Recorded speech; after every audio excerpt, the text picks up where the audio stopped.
porte après porte, en famille. Vas-y, Kaylee, tu peux sonner. Ces militants tentent de convaincre les indécis, notamment de voter de façon anticipée, comme c'est possible ici. Vous avez déjà voté, monsieur? En mars 2021, la Géorgie a voté une loi qui complique l'accès au vote. Un État au passé esclavagiste, historiquement plutôt républicain, mais où les démocrates remportent de plus en plus de victoires et où Joe Biden a raflé 88% du vote noir en 2020. La Géorgie, c'est le seul État américain où le vote noir peut changer le cours d'une élection. C'est pour ça qu'on frappe aux portes. Rien n'est joué d'avance. On a beau être visé par cette loi, on peut peser sur ce scrutin. Cette loi interdit par exemple de donner à boire ou à manger aux électeurs dans les files d'attente.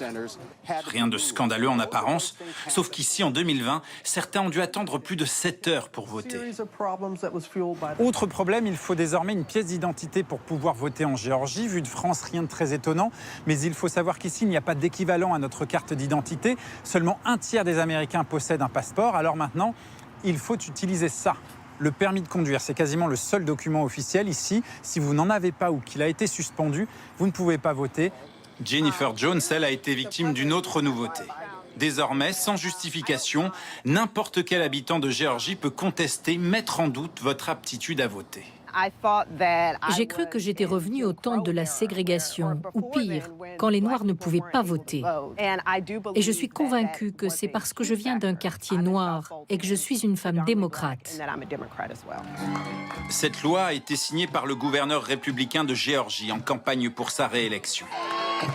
Manière de répondre à sa base, persuadée à tort que l'élection de 2020 a été volée à Donald Trump. Dans la foule, de nombreux militants doutent du système électoral. C'est pour ça que Pamela Reardon s'est engagée comme scrutatrice. Elle a suivi une formation spécifique avec le Parti républicain. Les démocrates essaient de faire croire que c'est difficile de voter ici. Mais ces histoires de vote annulés, c'est archi faux. Tous ceux qui viennent dans mon bureau de vote, qu'ils soient noirs, blancs, violets ou verts, ils confirment tous la même chose, que c'est très facile de voter. En Arizona, des partisans de Donald Trump, souvent armés, ont installé des postes d'observation devant les urnes de vote anticipées et intimident parfois les votants. Une pratique qu'un juge vient de déclarer illégale.